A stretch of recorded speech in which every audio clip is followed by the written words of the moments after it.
Ke aku nui, ke aku rahi, ki aku rau rangatira mā tēnā koutou. Nei rā, ngā mihi nui ki ngā mana whenua o tēnei rohi tēnā koutou. Ānei nō hoki, ngā mihi kia koutou I imimi mai ana I tēnei hui tēnā koutou katoa. Ko Riaki Ruru ahau. Mai ora e te whare, I'm not one of the brothers, but I am a cousin ko Ashley me o ahau ko ngaitai tēnei e tuake nei, ko tainui waka anō hoki tēnei e tuake nei e mihi atu kia koutou katoa. Tēnā koutou. Thank you for the opportunity to present. Today, Cousin Ashley and I will be aiming to explain a relationship between eDNA and mā tauranga Māori and how this can support mahinga kai past, present and future. Ashley will then dive a bit deeper into Ngāi Tai kaupapa that is aiming to restore the Māori of a tōrere awa. Kia ora tātou. eDNA is a powerful tool, but on its own, it's just data. Mā tauranga gives that data purpose. It guides how we ask questions, how we interpret what we find, and how we respond. Not just from a scientific perspective, but from a place of whakapapa, tikanga, and responsibility to our whenua and wai.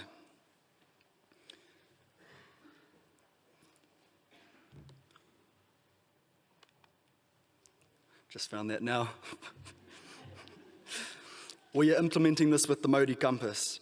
The framework applies mā tauranga and te ao Māori to assess the Māori of various environments.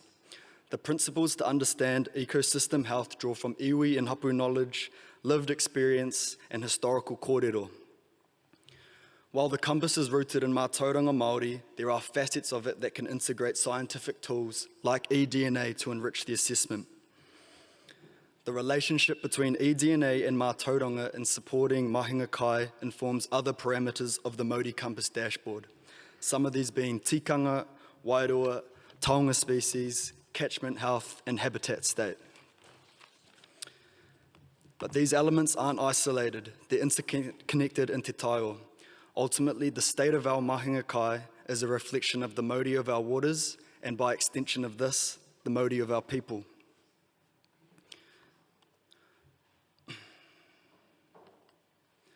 So what is eDNA and why are we using it?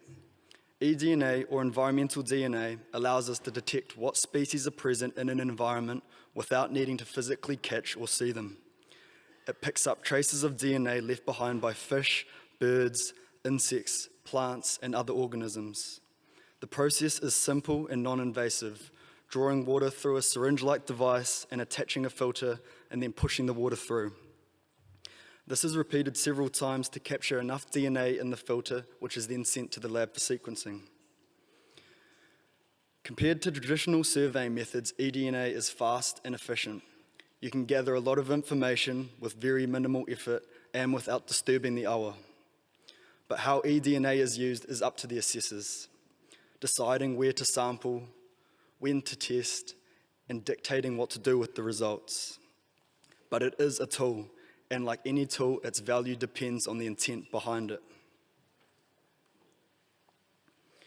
To show what this looks like in practice, I'd like to share a case study we did at Tōrere earlier this year. We sampled 2 sites within the catchment. The first, Tōrere Ngāhere, which sits further upstream amongst surrounding bush, and it's less accessible and more isolated. The second, Tōrere Puāhatanga, is closer to the river mouth, a place of historical mahinga kai and more exposed to land use changes over time. To help visualize the results, we can use what is called the Wheel of Life. This is one way of presenting eDNA data. It groups species into their ecological categories: fish, invertebrates, birds, plants, and so on. With the Wheel of Life on the left for Tōrere Ngāhere, a snapshot of what was present in the upper catchment, and the Wheel of Life for Tōrere Puāhatanga further down the awa. That is an overwhelming information to look at, especially from where you guys are sitting, so we'll refine it. For the scope of this kōrero and bringing it back to mahinga kai, we'll just be looking at some of the native and introduced aquatic and mammal species identified. When we compare them side by side, on the left we see some shared native species with the short and long-fin tuna, bullies, and torrent fish, while some differences being in the lower reaches having inanga, kahawai, and also the very rare Australian long-fin tuna. It made us think, what, if anything, could be restricting these other species from being found in the upper catchment? But then again, eDNA is simply a snapshot of what was in the awa and passed through the filter at that given time. And like any science experiment, the more tests you do, the more accurate your data will be. While on the right, it makes sense to see the deer, goat, and possum in the upper reaches. The introduced species are characteristic of existing land uses within the catchment. The presence or absence of certain species reflects the conditions and pressures of each site. But maybe the most powerful part of these results and the basis of this presentation is what didn't show up at all. Our Uncle Buster described that taonga species, kakahe and giant kōkapu were no longer found in the awa. Coincidentally or not, they didn't show up in the results for either sample. But through local mātauranga, we knew they were once abundant here. This isn't just a technical gap, it's a reminder that without mātauranga and historical context, the data is simply incomplete. I might add, he also said this kōrero before the eDNA results were even shown, and he was right. eDNA is incredibly useful. It gives a high-resolution picture of what is in the water at that time of sampling, but on its own, it's just data. It tells us what is there, but not what should be there. It can't tell us what's been lost or the significance of those species to the local people and their practices. This is why mātauranga Māori is not an add-on, it is essential. Without it, we risk missing the deeper story. Mahinga kai isn't just about food gathering, it's about health and connection of people to place. The rhythms of the environment and the intergenerational knowledge of how to live in balance with te taiwa. When we pair eDNA results with mātauranga Māori, we begin to interpret what the results actually mean. We can validate observations, support oral histories, and understand ecological change in ways that are meaningful to whānau and hapu. That is where the real value is, not just data for its own sake, but data that supports decision-making grounded in kaupapa Māori. So to bring it all together, eDNA doesn't replace mātauranga, it strengthens it. eDNA can't tell us what's missing, what's significant, or what needs to be restored. But when these two knowledge systems are brought together, we can use eDNA to support mahinga kais in ways that are place-based, community-driven, and align with kaitiakitanga. This is how we unlock the full potential of eDNA, not just through science, but through connection, whakapapa, and purpose. I'll now pass you on to Cousin Ashley to dive a bit more into the Ngāi Tai kaupapa. Thank you very much for the opportunity to present. Nō reira, tēnā koutou, tēnā koutou, tēnā tātou katoa.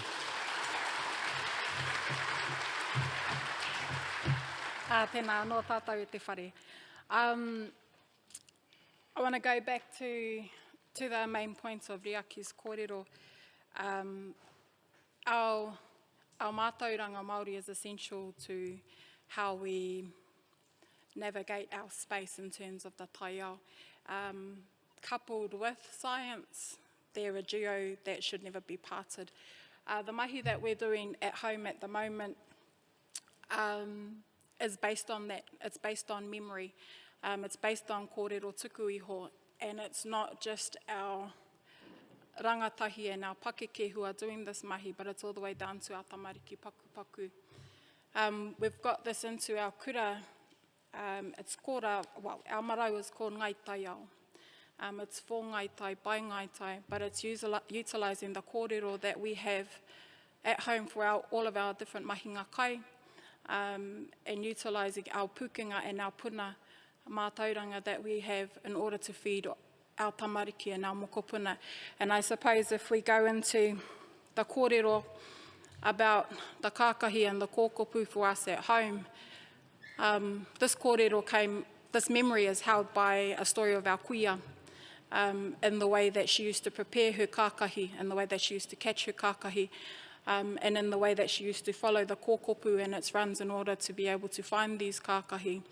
And in knowing that there is no trace at all of those in our awa anymore, it leaves us with that devastating knowledge that she's gone, and so is the taonga that she was preserving. So our mahi is to put our tamariki into these spaces so that they can hold those, so they can create their memories and they can feed those to their tamariki. And I think as an analogy of what we're talking about here, I want to look at it like this. Mātauranga Māori would be the puna, or the source, our water source. Ne?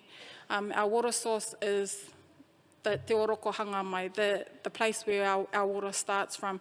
It feeds down, it navigates, and it creates a pathway. Then you've got these tributary streams, these things, these tools that feed into those streams. Ne he pērā ki wenei nā, eDNA, technology, science. Those are our tributaries. Those are the things that help us on our path as we're carving it all the way down to our repo, to our mahinga kai, to our tamariki, to the areas that we want to protect in order for them to thrive.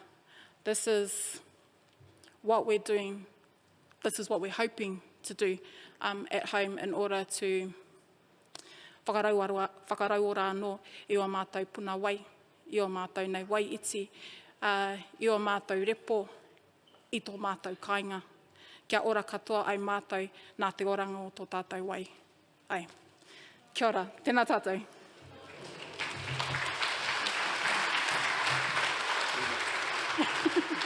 Kia ora whānau.